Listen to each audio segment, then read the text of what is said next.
Yes, sir, and we back with another one. I'm Kendall Bishop with the Risky Powerhouse. Here with my man Chris. Hey, bro, just give him a small little background, who you are, where you come from, and where you see yourself going, man. I got you. My name is Chris Wray from Shelby, North Carolina, born and raised. Went to college, Mount St. Mary's University. And so just give us a little bit more of a background of your college experience and how that shaped you as not only as a player but as a man to get to this point. I mean, it was a tough process. I mean, I went in expecting to play between my freshman and sophomore year. I didn't really start playing until like midway through my sophomore year. Once I got through that, it was love then, but it took some growing up. A lot of stuff I wasn't holding myself accountable for, and I mean, by the end of it, we went to the tournament my junior year, played against Villanova with Bridges, Brunson, Hart, DiVincenzo, all them. You know, we was in the game. I think we was down 1 at the half, ended up losing at the end, but it was a good run. Senior year, I had a good year, ended up winning Defensive Player of the Year in the conference. We finished second in the conference. It was a good year. We had 12 freshmen too, so that was a great accomplishment as well. Post-college, I went G League for a year, ended up getting hurt, had surgery. So after that, I took 2 years off because then next year I had my son. So that was a process as well. Went overseas after that for 3 years. I was in a country called Georgia. I was in Finland, and then I was in Uruguay. And yeah, that's pretty much where I got to from there, and ended up here. Thanks to Reg. Reg hit me up, you know, and he had been wanting me to play last year, but I couldn't get everything settled and get it situated. So I was very excited to get the opportunity again to come back this year. And I take this opportunity in every video to thank Coach Reg, Coach Scott, Coach E, and the Wendell Scott Foundation for giving the Risky Powerhouse this opportunity to cover Dream34, the Cincinnati Regional for TBT 2024. Shout out to the TBT and Puma as well.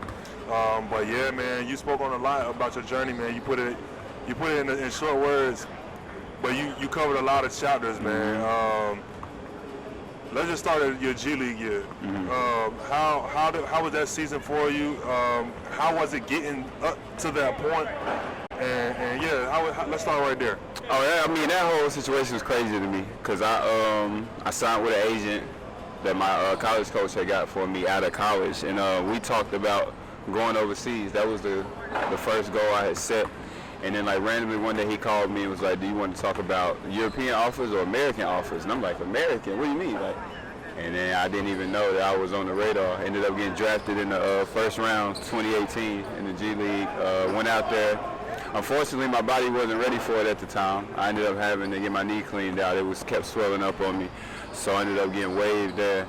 And then like I said, in that time, what I learned in that short stint there though was that you got to be ready when that call is coming. It's like that's how quick it can go, and that's how quick you can be out of the way if you're not ready to do it. But I do appreciate that as part of the journey because it helped me learn the business. Yeah, like everything past college is exactly that, a business. Yeah, you spoke on injury. In terms of athletes, you hear from the fan perspective, you hear a lot of, it slow you down.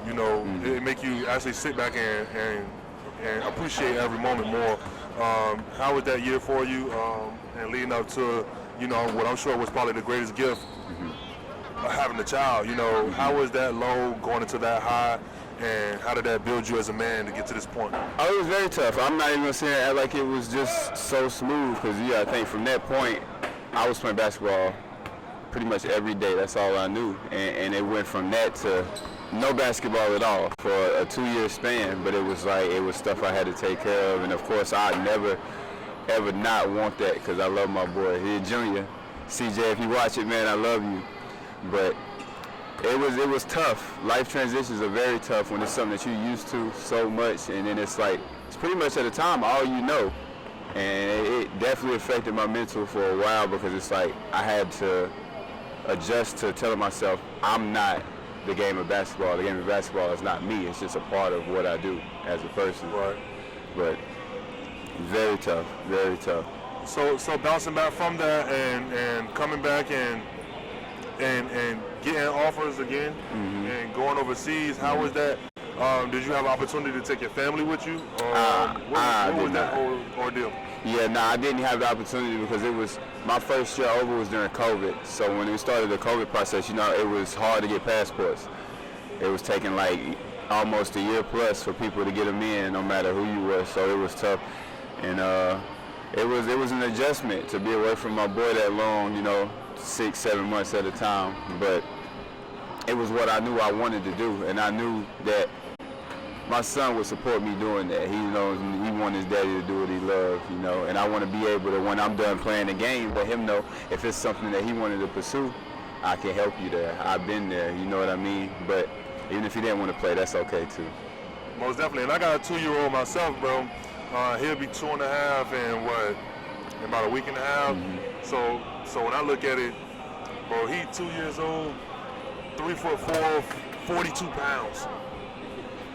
It's all there. Do you hear me? It's all there. It's all there. So it's like, bro, I kind of feel you from that perspective of, doing what I love and covering the game and speaking to players and being in that room. I didn't play basketball coming up, just for a small background of myself. I have the build. You might think that when you see me, but, I didn't play basketball. I was in the band. You feel me? That took me all the way through college, and I just started having a passion for not just debating, but being right. Seeing something projected and then coming through basketball. So I started covering, I started keeping up with stats, I started following players on a more in-depth level. And after doing that for a couple of years, a lot of people were like, bro, you know a lot, you should start a podcast, bro, you feel me? And then once I started doing it, and I started like getting around and getting out and having more conversations and networking and stuff like that, it turned into another drive, you know what I mean? And I had my 1-year-old, took a little time off, and this is my first major job back. Well, people got to understand that, though. Like, love of the game is love of the game. It ain't about just playing it. Like, one of my favorite coaches I ever had, he wouldn't play a lick, but he studied the game like no other. He knew every analytic. He knew every detail, everything you needed to know. It's a love of the game. That's a respect. Respect the game. Respect of the basketball game. It don't come from just playing. It comes from everywhere. It take everybody on every level, for sure. That's a fact. Hey, Chris, I appreciate your time, brother. For sure, man. Hey, man, you got your story across. Your team, they hit back to the locker room. Like I said, y'all was still in closed minute. Can I give a shout out real quick, yo? Good, man. Shout out to Charlotte Tribe back home, man. That was one of the teams that helped me get to where I am right now. I had to make sure I let you know that because they got me in the gym when I needed to be in there, for sure. For sure. Most definitely. Hey, Chris, appreciate your time, bro. Go ahead and slide to the locker room, bro. Appreciate you. I'm Kendall Bishop with the Risky Powerhouse. With my man Chris, we're here at Fifth Third Arena at the University of Cincinnati, covering the Cincinnati Regional for TBT 2024. Shout out to the TBT. Shout out to Puma. We out.